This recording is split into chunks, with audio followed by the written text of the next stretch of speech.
My wife just admitted to having an affair with a coworker for the last 6 months, which, according to her, just went from emotional to physical, and I don't think we can come back from this. I'm 34M, losing my mind right now. My whole life, everything I had planned for future seems like a sad joke.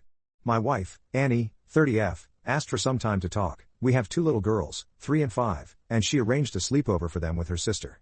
This seemed off to me since she is vehemently against sleepovers and has never agreed to one before. She sat me down and admitted to having an emotional affair with a coworker for about half a year, which has now become physical. She wasn't crying when she told me, but that's not abnormal for her. She is a very sensitive person but has a hard time showing them. She works as a corporate auditor for a large company and is very skilled at networking, so I never thought anything of the numerous texts and calls she would get even during her off hours. To say I was stunned was an understatement. I felt sick and disgusted by her continuing to lie to me and the fact that she was so good at hiding it as well. I asked her how it started, and he was a new hire to the job and they were similar in age and both married, so she felt safe hanging out with him. Annie is not one to discuss her personal life with anyone who isn't a close friend or family, so she said most of their conversations in the beginning would be about the job or shared interests. She said her and Mark, the other guy, became really good friends over their shared love of sports, specifically tennis. Now I knew she would go every Saturday to the local tennis club to play, but she never told me it was with Mark. She'd always say it was just some people from work and I wouldn't question it. She wouldn't talk about work a lot with me, but I knew the people she was close with, and Mark's name never came up even when he first started. I had met him at her office Christmas party, but he had said hi to us and kind of stayed away, and I assumed they weren't close. I asked to tell me everything, every lie she had ever said regarding Mark, and it's a fudging list. A couple of months ago her company arranged a team getaway from other branches and she told me they weren't allowed to bring partners. That was a lie. I asked her if it's because she wanted to spend time with Mark and she just shrugged her shoulders and said I don't know. Her and her work friends go to the pub every Friday after work, and I asked about joining them sometimes and she said it would be awkward since no other significant others come. That was also a lie. Her and Mark went on pseudo double dates with her work friends and she always told them I was too busy if they ever invited me.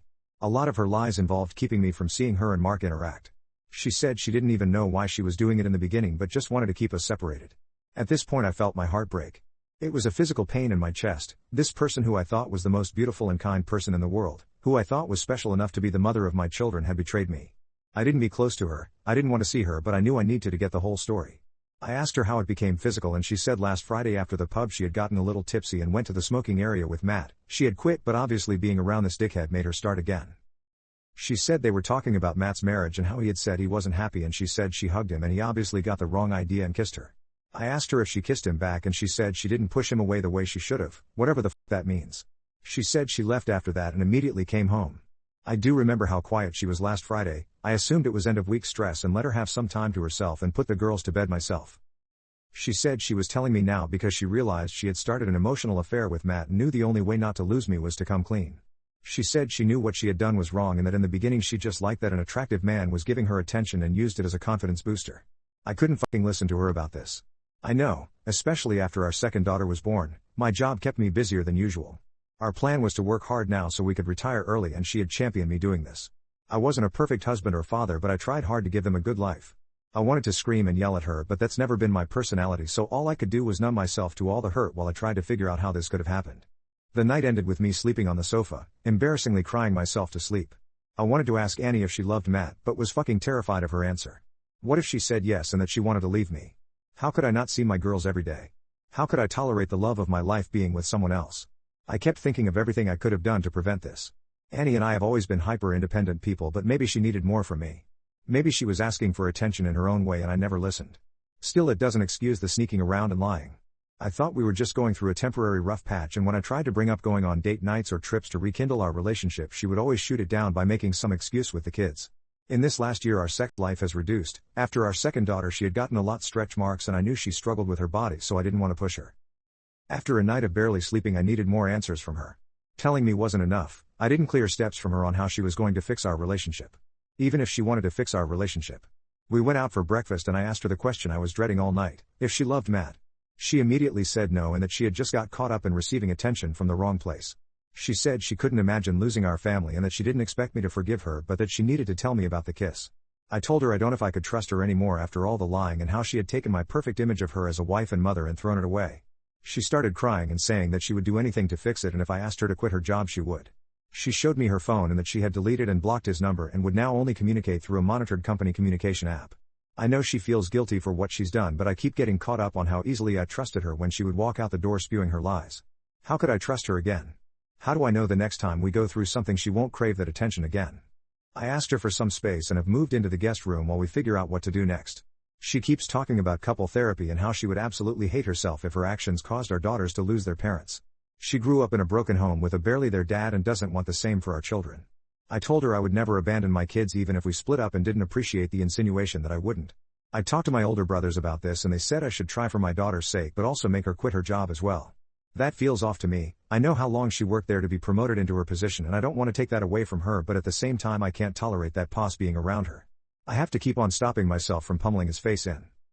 Since we've been sleeping separately, she has been sending me good morning letters that she makes my 5-year-old bring to me. It feels nice, but the feeling is tainted since I know she only making an effort since she feels guilty. My daughter enjoys being a carrier pigeon and knocks on my door with a hoot hoot, so my mornings haven't been that bad. We've been cordial with each other and focus on making sure our daughters don't have any disruption. She made a cup of coffee the other day and told me she loved me when she handed it over, but I couldn't bring myself to say it back. I haven't kissed or touched her in a week and I can't bring myself to do it. I just keep picturing her with him and how many boundaries she let us cross with her. I can't look at her for too long, I'll melt and cave but never trust her, and it's not fair for either of us. I'm not sure on what to do next. I can't imagine her not being my wife, but how can we stay together when I find it hard to be around her right now? Commenter 1. Lying for a year? Immediate no for me. BC, it tells me the lengths she had to go to keep up those lies. The problem with trust is once someone breaks it, pretty damn hard to get it back. Not sure I would trust anyone that lied to me for this long. Commenter 2. I love how it's not a physical affair. It's an emotional affair that became physical. I'm sorry dude, that is an insane way to word that. Commenter 3. That whole sending the 5-year-old to love bomb, you made me seriously sick. Update 1. Thank you everyone for the advice and messages. Some of you guys are actual heroes for making me put my head on straight. Also about the Mark/Matt confusion, blame autocorrect, I don't know what the fudge happened. They're fake names anyway. Anyway, here's the long-awaited update that I've been getting messages about. I always thought if I ever got cheated on I would be the type to demand explanations and timelines immediately, but I was surprised by how much I didn't want to know. We stayed in limbo longer than we should have, basically where we were both kind of waiting to get a chance to talk about it more. My wife worked from home the whole week and then decided to take her annual leave she had saved up. I did not ask her to do this, but she said she felt uncomfortable going to work and knew it would affect me more if she did. I told her not to do it for me, but she insisted. I made sure to spend time with a couple of friends and my brothers. While I didn't confide in all of them about what was going on, it felt good to spend some time not obsessing over what my wife had done. My kids didn't really notice anything different apart from my eldest asking why Mama and Papa weren't in the same room anymore when she got up to come to us in the middle of the night. I explained to her that I wanted to be closer to her at night since the guest bedroom was closer to her room, and she even stayed and slept with me in the guest room a couple of times.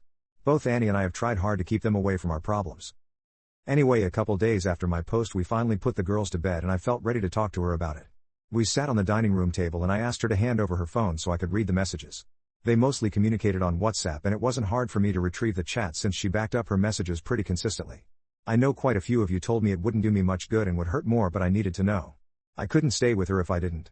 She handed over her phone without protest but kept saying she could tell me what was in the messages instead. I don't think she knew I knew how to restore them. I asked her to sit with me while I read them in case I needed context. There was a ton to scroll through, but I read through them all, especially around the time of the work trip. It was difficult and it was a knife and gut to see her texting another man about her feelings and thoughts that she should have been sharing with me. There were very suggestive things he said that she let him get away with or entertained. He had a favorite top of hers that he made sure to compliment every time she wore, and I asked her if she wore it more regularly for him, and she said the thought did cross her mind when she got dressed in the morning. There were long texts from him about how beautiful she was and how he wished he had met her when they were both younger. She never shut him down. She almost reciprocated the feeling without fully committing. Apparently she and Mark had gone dancing with some coworkers and he was telling her how sexy she looked that night, and she had told him how I didn't say things like that to her anymore. It seemed like they would go a couple of weeks just surface texting, and then all of a sudden I would see a thread from the middle of the night where either one of them was venting about their feelings. Annie would complain about how exhausted she was from being a mother and wife and how she needed a break from everything. If we ever got into a fight she would tell him how she wasn't sure if I loved her anymore and was still with her because of the kids. I could share everything here, but then this update would be a novel long. She sat there while I read everything and answered my questions when I asked for additional context. When I was done I asked her again if she had slept with him, and if she had, she needed to tell me now. She promised on our children's lives that she hadn't done anything more than kiss. I asked her if she had done anything else inappropriate, and she admitted that there had been a time on the work trip where they had gone out, got drunk, and she sat on his lap and he told her he wanted to smash her. She said they were both drunk, so she let it go, and he said he didn't remember saying it the next morning. I asked if she had been tempted and she said she had, but knew she wouldn't be able to hide it from if she did it, and that she loved me and knew she would lose our family if she slept with him. I thought knowing more would make it easier to make a decision, but I got that sick feeling again and was so hurt and confused. She was sitting across from me and I tried to imagine a world where I left and it felt impossible. I love her so much, and having evidence that she felt more comfortable confiding in someone she had known for under a year over me broke my heart. She told me she had gone to therapy, her first time going, and said that I should do the same and that I needed somewhere safe to talk about my feelings. The thing is, all I want to do is beat the life out of the guy who tried to ruin my family. There's too much anger in me right now. Having proof of my wife doubting my feelings for her also hurts. I asked her if she told her family and she said she had spoken to her sister about it. They got into a fight and her sister told her mom, and thankfully her family isn't defending her actions. Since my wife and I's talk, my mother-in-law came to see me and apologized for her daughter's actions while also telling me to give her another chance. She had gone through what I was going through, except her husband actually slept with multiple women and then ditched his whole family.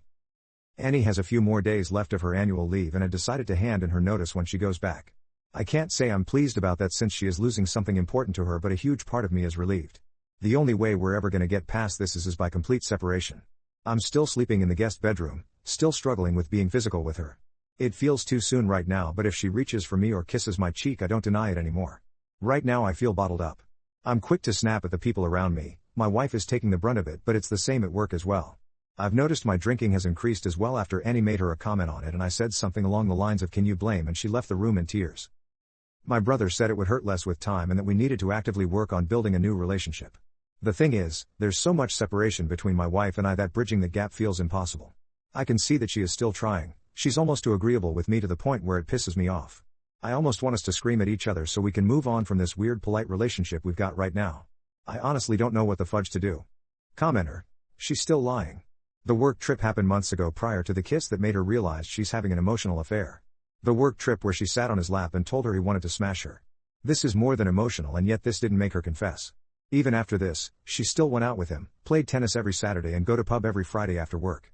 Time she should have spent with you and her kids. I think someone saw them kissing and she's ashamed and scared that this will reach you. That's why she confessed. It's more than a kiss. Update 2.